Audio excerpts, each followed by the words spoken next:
हर माता पिता चाहते हैं कि हमारा बेटा कोई गलत काम ना करे, ऐसा काम ना करे कि हमारा सर नीचे हो जाए। दोस्तों, एक माता पिता ऐसे थे जो चाहते थे कि हमारा बेटा 18 साल की उम्र में ऐश से ज़िंदगी काटे और जो मन आए वो करे। दोस्तों, एक दिन उसका पिताजी उसके स्कूल जाता है और कहता है कि बेटा, मैं जानता हूँ कि इस 18 साल की उम्र में लोगों का दिल इधर-उधर होने लगता है। अगर कभी तुम्हारा मन करे और किसी लड़की से दोस्ती करने का मन करे तो ये लड़की जो जा रही है इससे दोस्ती कर लेना, और अगर आगे बात बढ़ी और ज़रूरत पड़ेगी तो मैं तेरी शादी इसी लड़की के साथ करा दूंगा। अब दोस्तों, उसका बेटा ये सोचने लगता है कि मेरे पिताजी क्या मुझे सिखा रहे हैं। इसके बाद उसके पिताजी घर आ जाते हैं। अब वो अपने पिताजी की बातों पे ध्यान देता है और उस लड़की की तरफ देखता है तो वाकई वो बहुत खूबसूरत होती है, और इसके बाद उससे धीरे धीरे दोस्ती करता है क्योंकि उसके पिताजी उसको बोल गए थे, और उससे बहुत हिम्मत उसकी बढ़ जाती है। अब दोस्तों, उससे दोस्ती करता है, धीरे धीरे मोहब्बत करता है और प्यार इस कदर बढ़ जाता है कि वो दोनों एक दिन सब कुछ कर लेते हैं और बहुत प्यार आगे बढ़ जाता है। अब दोस्तों, वो दोनों शादी के लिए राजी हो जाते हैं। अब जब वो लड़का आके अपने पिताजी से कहता है कि पिताजी, मैं उस लड़की से शादी करना चाहता हूँ जिससे आप दोस्ती करने के लिए बोले थे।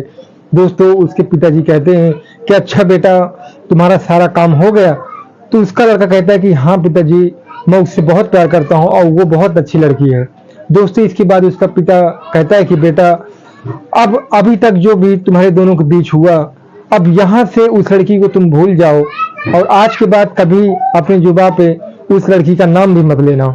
अब दोस्तों, ये बात जब सुनता है अपने पिता की तो वो हैरान हो जाता है कि मेरे पिताजी ऐसा क्यों कह रहे हैं। पहले तो यही मेरी हिम्मत बना रहे थे कि बेटा, जो तुझे करना हो करना, अगर शादी तक बात आई तो मैं तेरी शादी भी करा दूंगा। अब जब शादी की बात पहुंच गई है और शादी करने के लिए हम दोनों राजी हैं तो मेरे पिताजी ऐसा मुझे क्यों कह रहे हैं। दोस्तों, वो अपने पिताजी से पूछने लगता है तो उसके पिताजी कहते हैं कि बेटा, इसका जवाब मैं तुझे दे रहा हूँ, आ मेरे पास और बैठ, मैं तुझे आज से 20 साल पहले की एक कहानी सुनाता हूँ। दोस्तों, ये कहानी बहुत ही इंटरेस्टिंग है, बहुत अच्छी कहानी है। दोस्तों, बस आप लोगों से एक ही रिक्वेस्ट है कि हमारे चैनल को सब्सक्राइब कर लें और वीडियो को भी लाइक कर लें। दोस्तों, ये कहानी है उत्तर प्रदेश के बांदा जिला से, जहाँ एक परिवार रहता है, पति पत्नी और उनका एक इकलौता एक बेटा है, और जिसका नाम तेज प्रताप सिंह होता है और उसके पिताजी का नाम भवानी सिंह होता है। दोस्तों, तेज प्रताप 12वीं तक पढ़ाई खत्म करने के बाद उसके पिताजी उसको इलाहाबाद ले जाते हैं डिग्री हासिल करने के लिए। दोस्तों, उसके पिताजी जो भवानी सिंह होते हैं वो उस कॉलेज में उसका एडमिशन कराते हैं जहां एक काजल नाम की लड़की भी पढ़ती थी।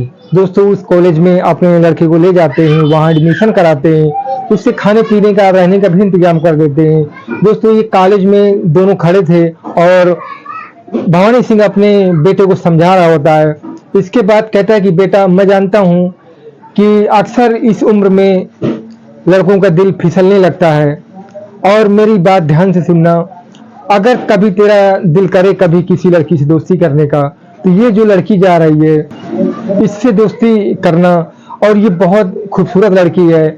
तो तेज प्रताप कहने लगता है कि क्या पापा, आप इस लड़की को जानते हैं? इस लड़की से मुझे दोस्ती करने के लिए कह रहे हैं। तो भवानी सिंह कहते हैं कि नहीं बेटा, मैं जानता नहीं हूँ, लेकिन ये लड़की ना बहुत खूबसूरत है और मुझे पसंद है। इससे दोस्ती करना, अगर तुम्हारी बात और आगे तक जाती है तो मैं तुम दोनों की शादी भी करा दूंगा। दोस्तों, वो फिर कहने लगते हैं कि बेटा, दोस्ती करना तो इसी लड़की के साथ और प्यार करना तो इसी लड़की के साथ, ये मुझे लड़की बहुत अच्छी लगती है। जो तेज प्रताप था वो सोचने लगता है कि मेरे पिताजी क्या समझा रहे हैं मुझे। उसको जब अपने पिता से इतनी हिम्मत मिल जाती है तो वो लड़की को जब देखता है तो वो बहुत खूबसूरत होती है। अब दोस्तों, भवानी सिंह अपने गांव में चले आते हैं, यहाँ खेती किसानी का वो काम करते हैं क्योंकि उनके पास 300-400 बीघा खेत थे, गांव के जिम्मेदार थे। दोस्तों, अब तेज प्रताप उस लड़की को ध्यान देने लगता है, उससे सोचने लगता है कि कैसे दोस्ती की जाए।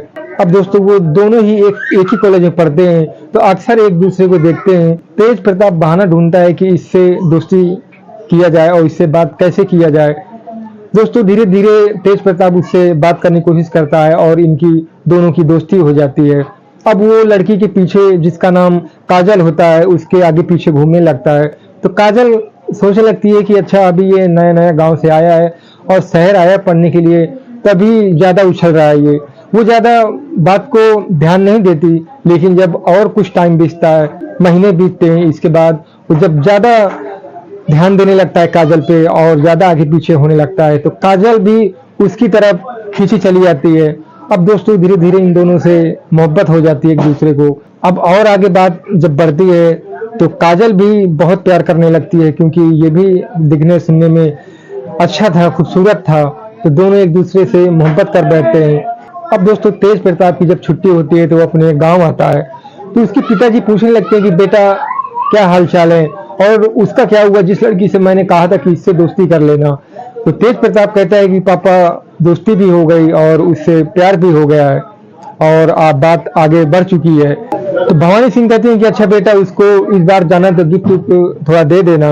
और एक मार्केट से कैमरा लेके आते हैं जो पहले चलता था रील वाला, तो 4-5 रील की डब्बी भी लेके आते हैं और कहते हैं कि बेटा ये कैमरा लेके जाना और उसकी फोटो अपने साथ खींच लेना और अपनी माँ को दिखा देना, जरूरत पड़ेगी तो तेरी शादी भी उसी के साथ करवा दूंगा। अब दोस्तों तेज प्रताप जब दोबारा जाता है तो काजल से मिलता है। तो काजल पूछने लगती है कि अच्छा तुमने मेरे बारे में घर वालों को बताया, कहीं तुम्हारी उम्र 18 साल है और मेरी उम्र 23 साल है, कहीं उम्र के हेर फेर की वजह से तुम्हारे पिताजी शादी मेरे साथ ना करें। तेज प्रताप कहता है कि ऐसी कोई बात नहीं है, मेरे पिताजी इतने अच्छे हैं, इतना मुझे मानते हैं कि अगर मैं 30 साल की औरत को कह दूं कि इससे मुझे शादी करना है तो उससे मेरी शादी करवा देंगे। और जब मैं तुम्हारे बारे में बताया तो उन्होंने तो ये भी कहा है कि जाना तो काजल को गिफ्ट विफ्ट भी दे देना और ये कैमरा भी दिया है कि फोटो भी खींच के लाके अपनी माँ को दिखा देना, अपने रिश्तेदारों को दिखा देना। जब काजल ये बात सुनती है तो वो सोचने लगती है कि इसके घर वाले माता पिता बहुत अच्छे हैं और शायद इसी के साथ मेरी जिंदगी बीतेगी। तो वो बहुत इम्प्रेस हो जाती है, बहुत खुश हो जाती है। ये दोनों एक दूसरे के गले लग जाते हैं। अब दोस्तों ये और आगे रिलेशन में बढ़ जाते हैं, धीरे धीरे एक दूसरे के कमरे में आने लगते हैं और 4-5 दिन एक साथ रहने लगते हैं। अब दोस्तों ये दोनों कहीं भी घूमने फिरने जाते हैं, जैसे गार्डन जाते हैं या कोई मूवी देखने जाते हैं, कहीं भी जाते हैं तो जो तेज प्रताप के पास कैमरा होता है उस कैमरे से याद के तौर पर फोटो निकाल लेता है। अब करीबन 50-60 फोटो निकालता है। कैंटीन भी जाते हैं तो फोटो निकालता है, रूम में होते हैं तो फोटो निकालता है। अब दोस्तों वो करीबन 50-60 फोटो इकट्ठा कर लेता है। फिर इनकी छुट्टी होती है तो ये अपने घर आते हैं। घर आने के बाद भवानी सिंह अपने बेटे से पूछने लगते हैं कि बेटा कहाँ तक बात पहुंची, जो मैंने कहा था क्या तूने किया। तो तेज प्रताप कहते हैं कि हाँ पापा, मैं देखो फोटो भी खींच लाया हूँ और हम शादी भी एक दूसरे से करना चाहते हैं और काजल बहुत अच्छी लड़की है, मैं भी उसको बहुत चाहता हूँ। इसके बाद दोस्तों अपने बेटे की पीठ थपथपाने लगते हैं और कहते हैं कि बेटा तूने वही काम किया जो मैं चाहता था। अब बेटा मैं तेरे इस काम से बहुत खुश हूँ और अब मेरी बात गौर से सुन, इस लड़की के से जो भी तेरा रिश्ता आज तक रहा, अब इसके बाद इसका नाम भी अपनी जुबान पर मत लाना, क्योंकि इसके साथ तेरी शादी अब नहीं होगी। अब बहुत हो गई मौज मस्ती, आज से तू इसको भूल जाना। दोस्तों जब तेज प्रताप अपने पिताजी की ये बातें सुनता है तो वो सन्न रह जाता है, उसको अपने कानों पे भरोसा ही नहीं रहता कि जो पिताजी मेरी हिम्मत बढ़ा रहे थे इस लड़की से दोस्ती करने के लिए और प्यार करने के लिए, आज जब मुझे इससे प्यार हो गया और शादी करना चाहते हैं, एक दूसरे के बगैर रह नहीं सकते, तो आज मेरे पिताजी मुझे मना कर रहे हैं कि इसको भूल जा। तो पूछने लगता है कि पिताजी ऐसी क्या बात है और क्यों आप ऐसा कह रहे हैं।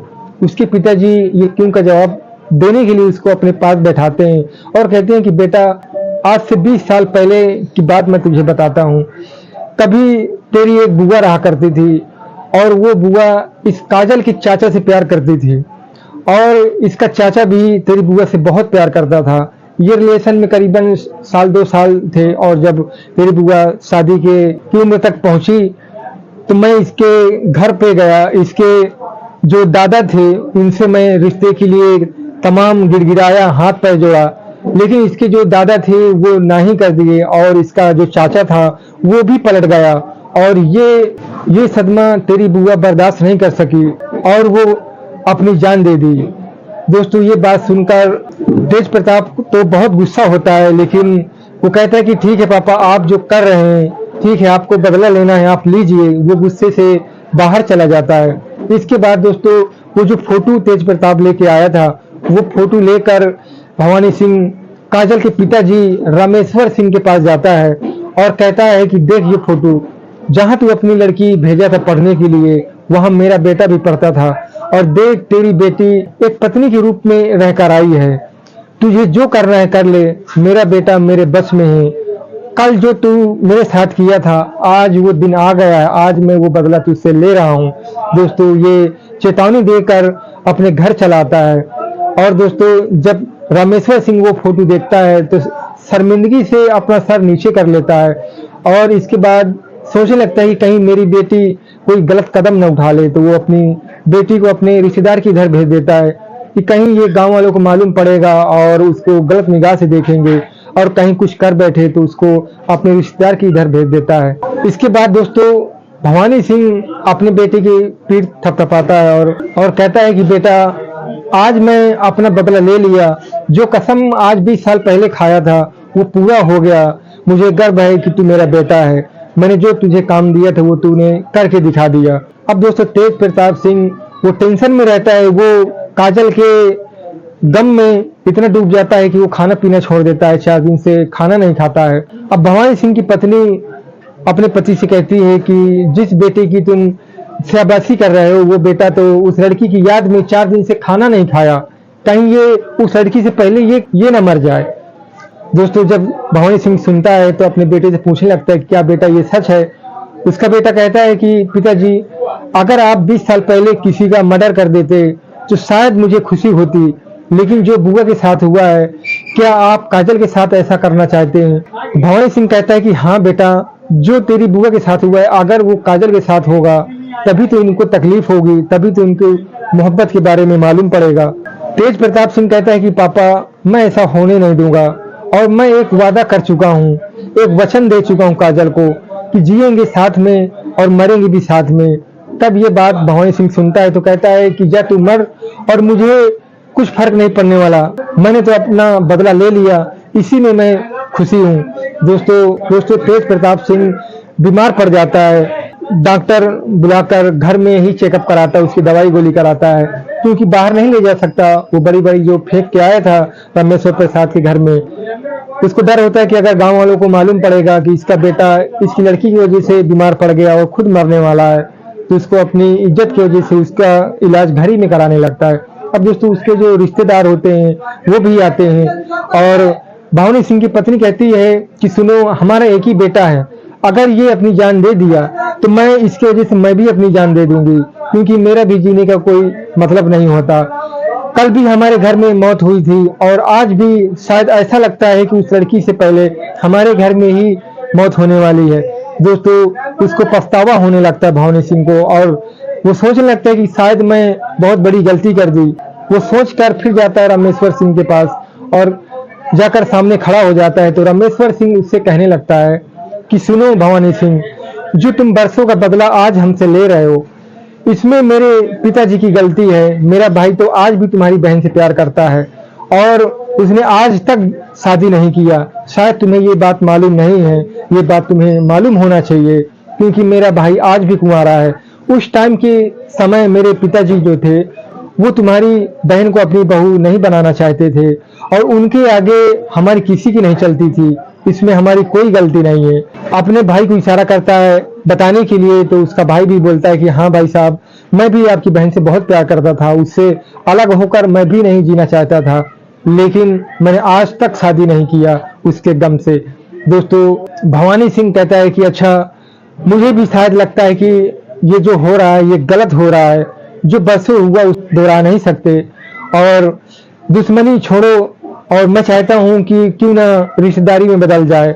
दोस्तों रामेश्वर सिंह उसको गले लगा लेता है और कहता है कि इनकी दोनों की शादी हम धूमधाम से करेंगे। अब दोस्तों इनकी धूमधाम से शादी हो जाती है। इसके बाद ये दोनों की 3 बच्चे होते हैं और ये कहानी 2001 की होती है और आज 2025 चल रहा है। दोस्तों 25 साल हो जाते हैं, इनके 3 बच्चे हैं और ये दोनों काजल और तेज प्रताप सिंह दोनों आज भी सरकारी नौकरी कर रहे हैं। ये एक सच्ची घटना है दोस्तों। और वीडियो अगर हमारी अच्छी लगी हो तो हमारे चैनल को सब्सक्राइब करें, वीडियो को लाइक करें और फिर मिलते हैं एक अच्छी सी कहानी।